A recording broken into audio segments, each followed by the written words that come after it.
당신은 목소리를 높이지 않고도 주변의 모든 분위기를 바꿔버리는 사람들이 있다는 걸 느껴본 적이 있나요? 그들은 애원하지 않습니다. 설명도 길게 하지 않죠. 그저 자리를 떠날 뿐입니다. 그러면 갑자기 공간의 에너지가 바뀝니다. 그들의 침묵은 무겁고 그들의 부재는 묘한 불편함을 남깁니다. 그리고 전에는 그 존재를 무시하던 사람들이 이제는 그들을 찾아 헤매기 시작하죠. 그런 사람이 당신이라면 어떨까요? 만약 당신이 반응하는 대신 그저 조용히 물러선다면요? 변명하려 애쓰는 대신 침묵으로 답한다면요? 질문은 이것입니다. 항상 누군가에게 열려있던 당신이 그걸 멈춘다면 어떤 일이 벌어질까요? 다음 영상이 궁금하다면 채널을 구독하고 알림을 켜주세요. 사람들은 당신의 예측 가능한 반응에 익숙해졌습니다. 그들은 당신이 어떤 말, 어떤 표정, 어떤 행동에 즉시 반응할지 너무나도 잘 알고 있어요.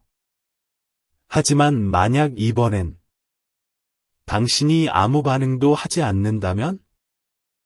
즉흥적으로 대답하는 대신 그저 조용히 멀어진다면요?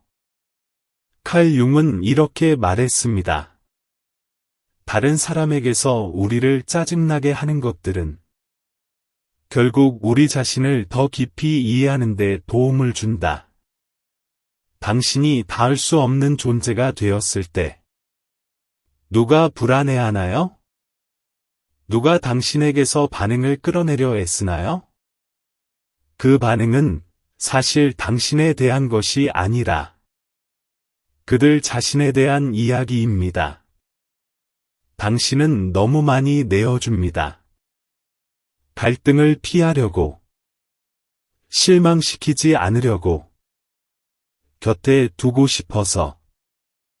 하지만 그런 사람들은 처음부터 당신을 진짜로 곁에 둔 적이 있었을까요?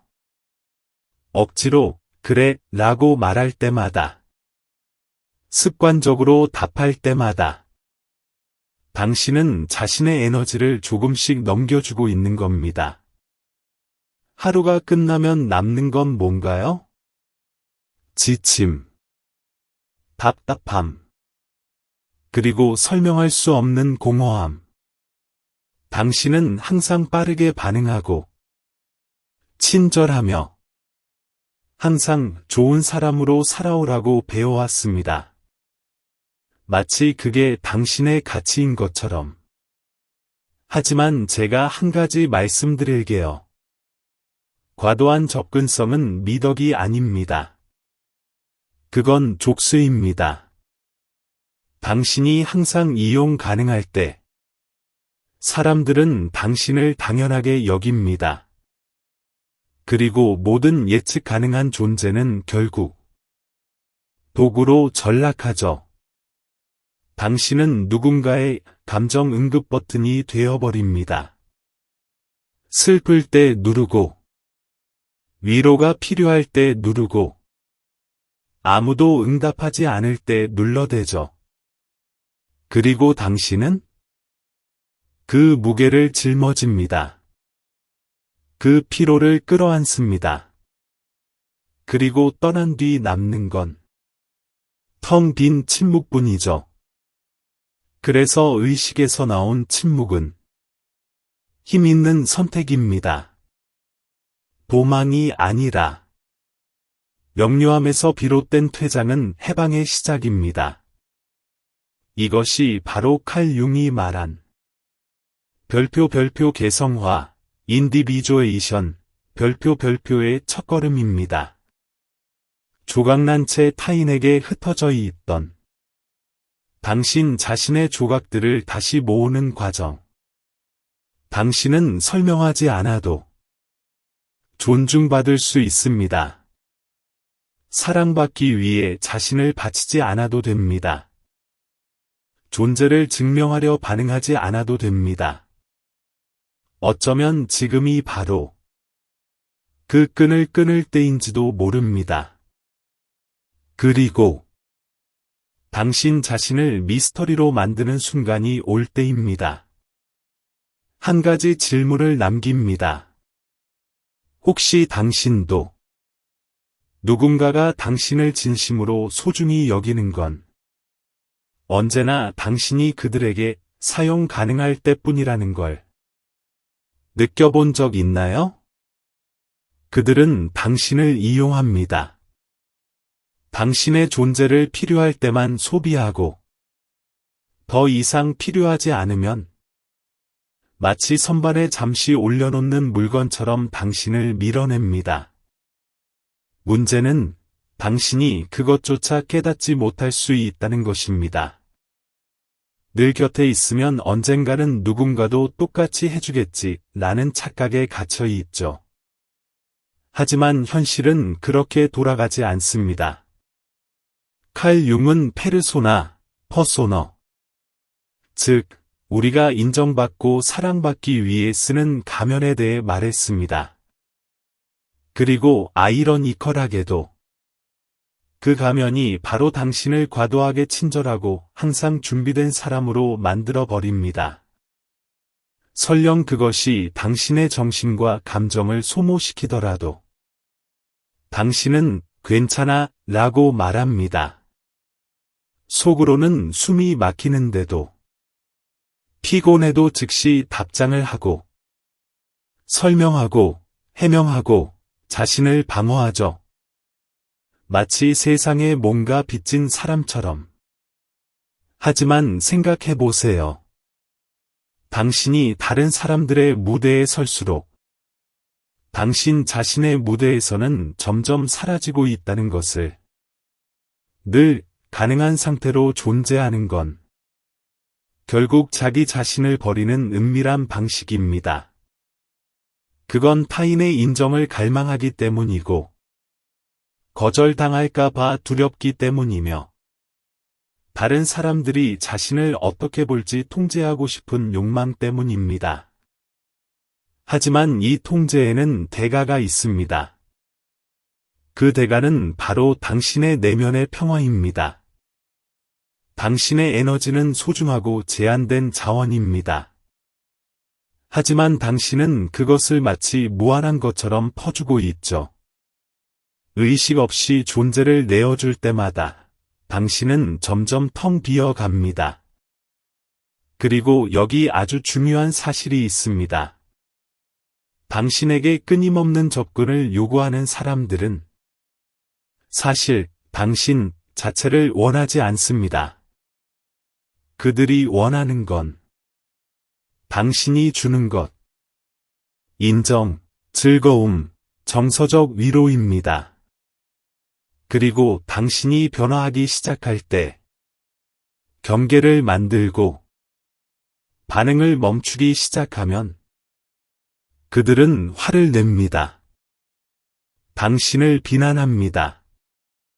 예전 같지 않다, 차가워졌다, 고 말하죠. 하지만 진실은 다릅니다. 당신이 변한 게 아니라 그들에게 더 이상 쓸모있는 사람이 아니게 된 것뿐입니다. 그리고 여기서 가장 아픈 현실이 드러납니다. 당신이 접근 가능할수록 당신의 가치는 낮아집니다. 과도하게 제공되는 것은 감정적 소모품이 됩니다. 그리고 사람들은 쉽게 얻을 수 있는 것을 존중하지 않습니다. 이제 깊게 숨을 쉬고 한번 생각해 보세요. 당신의 시간을 정말 받을 자격이 있는 사람은 누구인가요? 당신의 진심 어린 주의, 경청, 침묵의 공간을 누가 진정으로 누릴 자격이 있을까요? 그 전에 더 깊이 들여다볼 필요가 있습니다. 왜 그렇게 자주 반응하게 되는 걸까요? 왜 그렇게 쉽게 양보하게 되는 걸까요? 왜 항상 누군가를 만족시키고 싶어 하는 걸까요? 그 해답은 별표 칼 융이 말한 심리적 에너지, 사이킥 에너지, 별표에 있습니다.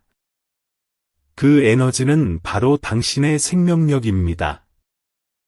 그리고 그 에너지를 지키지 못하면 누군가는 반드시 그 에너지를 당신을 상대로 사용하게 될 것입니다. 이제 한 가지 더 생각해 보세요. 당신은 타인이 당신에게 투영하는 기대, 판단, 요구 때문에 불편함을 느낀 적이 있나요?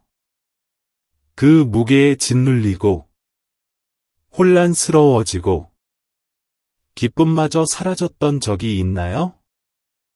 그렇다면 지금 당신은 아주 민감한 지점에 다다른 겁니다. 조용한 조종. 즉, 눈에 보이지 않는 심리적 조작의 영역입니다. 그리고 이건 생각보다 훨씬 흔한 일입니다. 기회주의적인 사람들은 소리치지도 않고, 애원하지도 않고, 싸움을 걸지도 않습니다. 그들은 단지 당신이 무방비로 노출해둔 감정의 버튼을 누릅니다. 그리고 당신은 또 반응합니다. 늘 그랬듯이. 칼 융은 이것을 별표 투사, 프로젝션, 별표라고 불렀습니다. 자신이 인정하지 못한 무의식의 그림자를 타인에게 덮어씌우는 심리적 방어기제죠. 하지만 이 모든 것에는 또 다른, 더 은밀한 측면이 있습니다. 당신이 항상 접근 가능한 사람이 되면 사람들은 당신을 감정투사의 빈 캔버스처럼 대하게 됩니다. 생각해 보세요. 항상 힘들 때만 연락하는 그 친구. 세상이 무너질 때만 당신을 찾는 그 연인. 그들은 당신 자체와 연결되는 게 아닙니다. 그들이 관계를 맺는 건 당신이 스스로 받아들인 역할일 뿐입니다. 그럼 왜 그런 역할을 받아들이는 걸까요? 두려움 때문입니다. 실망시키는 게 무서워서, 사랑받지 못할까봐, 버려질까봐. 가장 위험한 조종은 직접적인 위협이 아니라 죄책감이라는 감정 속에서 조용히 태어납니다. 무언가를 해줘야 한다는 부담, 언제든지 곁에 있어야 한다는 책임감, 거절하면 안 된다는 압박 속에서 당신은 서서히 소모됩니다. 이 지점이 바로 통제의 핵심입니다. 조종자는 당신에게 명령을 내릴 필요가 없습니다. 그저 당신이 항상처럼 반응하고 양보하고 잘 보이려 애쓰게 만들기만 하면 되는 겁니다. 하지만 당신이 그 반복되는 행동을 멈추는 순간 그 게임은 무너지기 시작합니다. 당신이 처음으로 아니요 라고 말하고 침묵으로 반응하고 설명 없이 거리를 두게 되면 그들이 당신에게 덧씌웠던 이미지가 무너집니다. 그들은 당황합니다. 왜냐하면 이제는 당신이 누구인지 모르게 되었기 때문입니다. 그리고 더 무서운 사실은 그들은 자기 자신을 바라보게 되었다는 것이죠. 하지만 모두가 자신을 직면할 준비가 되어 있는 것은 아닙니다. 그래서 당신의 부재는 위협으로 느껴집니다. 당신의 침묵은 그들의 내면의 소음을 직면하게 만들기 때문입니다. 그 다음엔 어떤 일이 일어날까요? 비난, 감정적 협박, 드라마틱한 반응들. 이 모든 건 당신이 잘못해서가 아닙니다.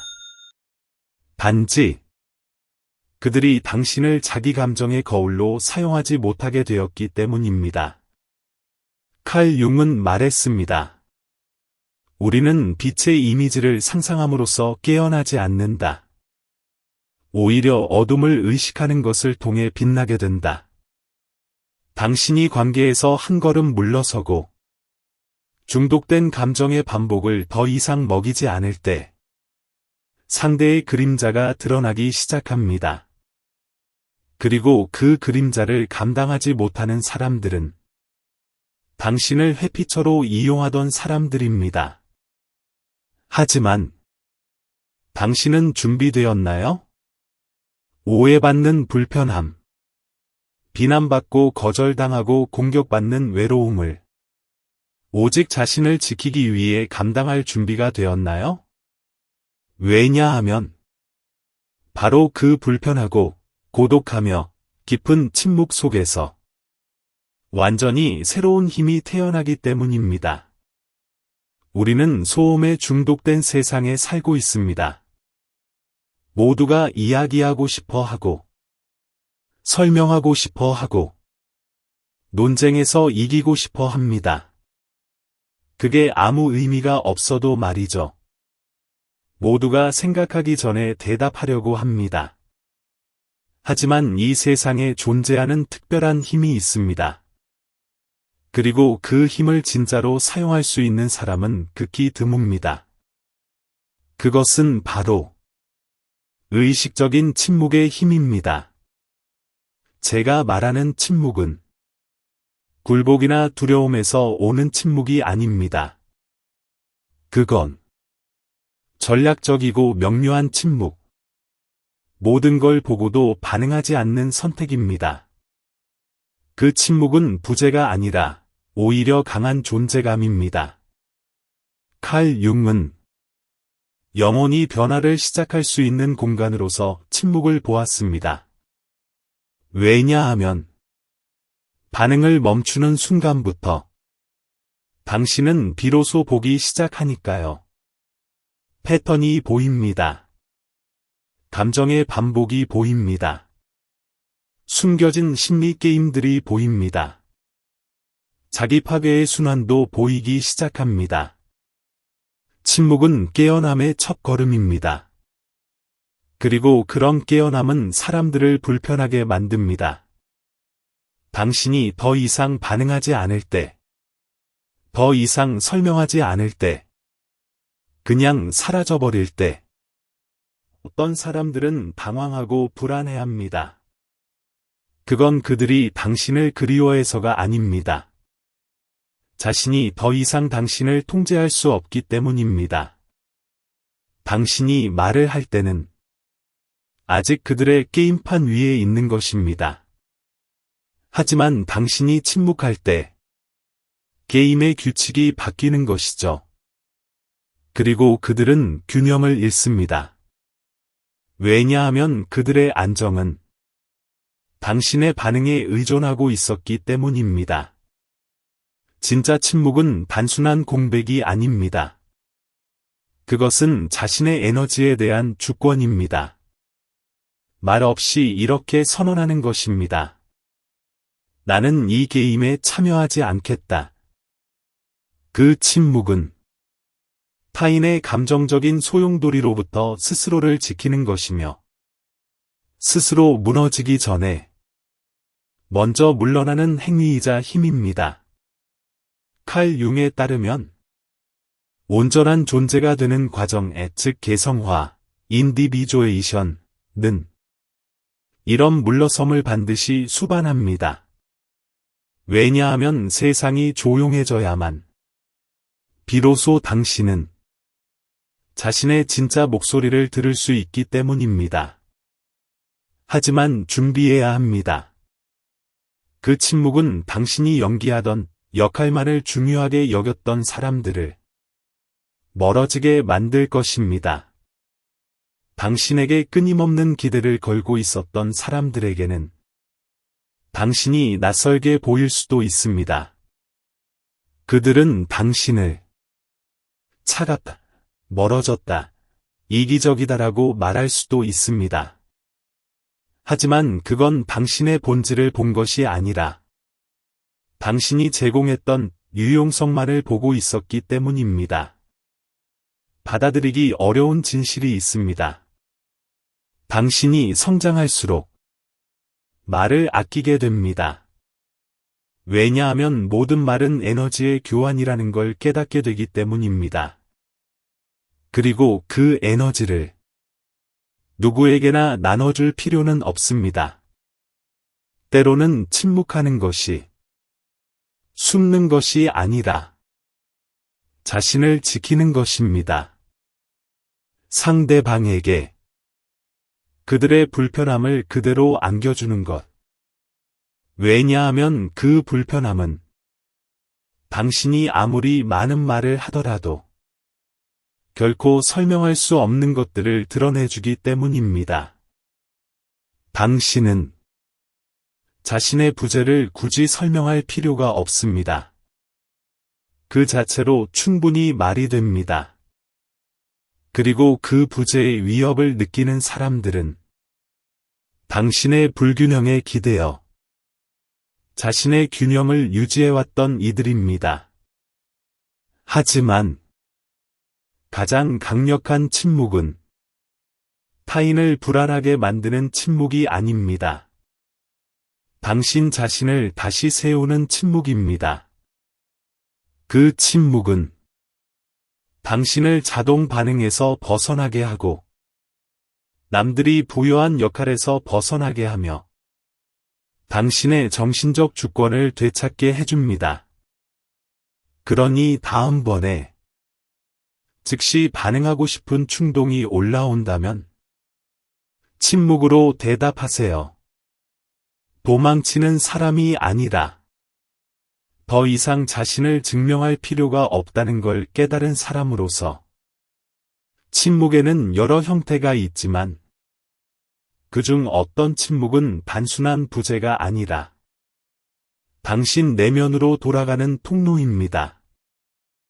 그 침묵은 타인의 인정을 갈망하던 당신을 멈추게 하고 당신의 생명력을 다시 느끼게 하며 당신의 본질이 머무른 내면의 공간으로 초대합니다. 그 조용한 공간 안에서 타인의 기대와 감정적 부담으로부터 해방된 그곳에서 당신은 조금씩 기억해냅니다. 진짜 당신이 누구인지. 오랫동안 당신은 언제나 괜찮다고 말하고 도와줄게라고 말하고 괜히 거절하지 말자고 말하며 살아왔습니다. 늘 친절하고 항상 곁에 있는 사람. 하지만 그런 모습은 조용히 당신 자신을 지워왔습니다. 칼 융은 말했습니다. 진정한 자아로 완성되는 여정은 세상으로부터의 일정한 거리에서 시작된다고. 그것은 슬픔으로 물든 도피가 아니라 거룩한 멈춤입니다. 세상의 소음을 멀리하고 깊은 고요 속에서 다시 한번 자신의 목소리를 듣는 시간입니다. 그리고 바로 그 침묵 속에서 당신은 타인의 기대가 아닌 당신의 진심으로부터 자신을 다시 만들어가기 시작하는 것입니다. 당신이 성장하고 있다는 확실한 징후가 무엇인지 알고 싶나요? 당신이 더 이상 쉽게 다가갈 수 없는 사람이 되었을 때 누가 먼저 멀어지기 시작하는지 지켜보세요. 당신이 침묵을 선택할 때 누가 당신의 반응을 유도하려 하는지 주목하세요. 당신이 자신을 보호하기 시작한 바로 그 순간 누가 당신이 변했다며 비난하는지도 살펴보세요. 이런 반응들은 당신의 잘못이 아닙니다. 오히려 당신이 드디어 자유로워지기 시작했다는 신호입니다. 처음엔 덜 접근 가능한 존재가 되는 것이 어색하게 느껴질 수 있습니다. 죄책감이 들고 자신이 냉정하거나 이기적인 사람처럼 느껴질 수도 있죠. 하지만 그건 단지 집착을 놓아주는 아픔일 뿐입니다. 늘 자신을 뒷전으로 밀어두던 오래된 패턴을 깨는 고통입니다. 이 불편함은 당신에게도, 그리고 예전에 당신에게 의존하던 사람들에게도 자연스럽게 나타납니다. 진실은 이렇습니다. 의식 있는 아니요는 당신의 온전함을 위한 가장 강력한 예입니다. 당신이 해로운 관계나 에너지를 고갈시키는 환경에서 거리를 둘 때마다 당신은 스스로에게 이렇게 말하는 것입니다. 내 평온함은 가짜 연결보다 소중하다. 당신이 더 이상 자신을 설명하지 않기 시작하면 비로소 존중을 받게 됩니다. 비록 소수일지라도. 왜냐하면 당신의 존재에 기대어 도망치던 이들은 당신이 더 이상 그 역할을 해주지 않는다는 사실을 받아들이기 어렵기 때문입니다. 당신의 감정적 부재는 그들의 오래된 상처를 드러내고 그들이 당신의 불안정함에 얼마나 의존하고 있었는지를 보여줍니다. 그리고 결국 단절의 순간이 찾아옵니다. 그와 함께 고통, 낯설음, 고독감이 찾아옵니다. 하지만 그 고독은 상실이 아니라 재탄생입니다. 당신이 타인의 삶에서 도구가 되는 것을 멈추고 이제부터는 자신의 삶의 주인공이 되는 순간이죠. 그 침묵 뒤에 오는 것은 무엇일까요? 처음엔 불안감입니다. 수많은 질문이 떠오르죠. 내가 제대로 한 걸까? 너무 심했나? 정말 나를 아끼던 사람을 잃은 건 아닐까? 하지만 시간이 지나면 그 침묵은 점차 변합니다. 더 이상 소리치지 않고 당신을 치유하기 시작합니다. 내면의 상처를 씻어주고 혼란을 정리하고 마음의 평화를 되찾게 합니다.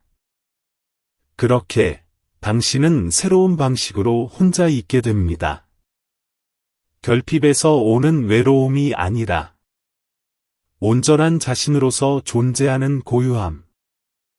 다른 사람에게 자신을 내어주며 자신을 저버리지 않아도 되는 진정한 자립의 고요함이 찾아옵니다.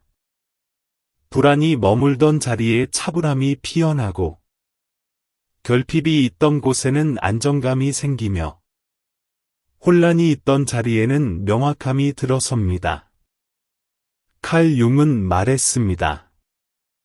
진정한 자아가 되기 위해서는 일정한 거리감이 필요하다고.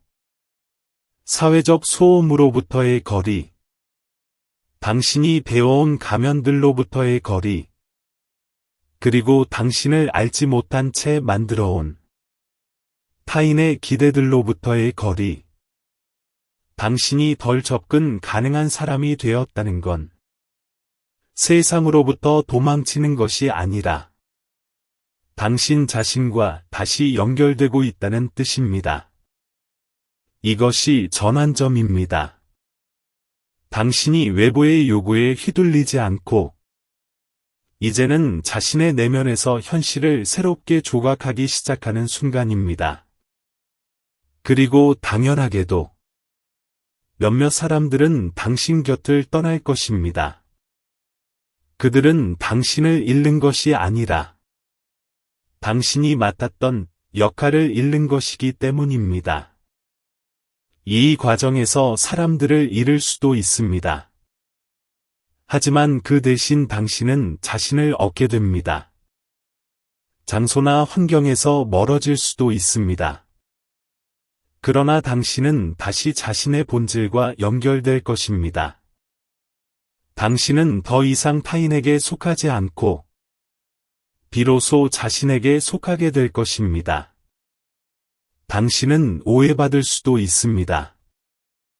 하지만 이제야 진정한 의미의 존중을 받게 될 것입니다.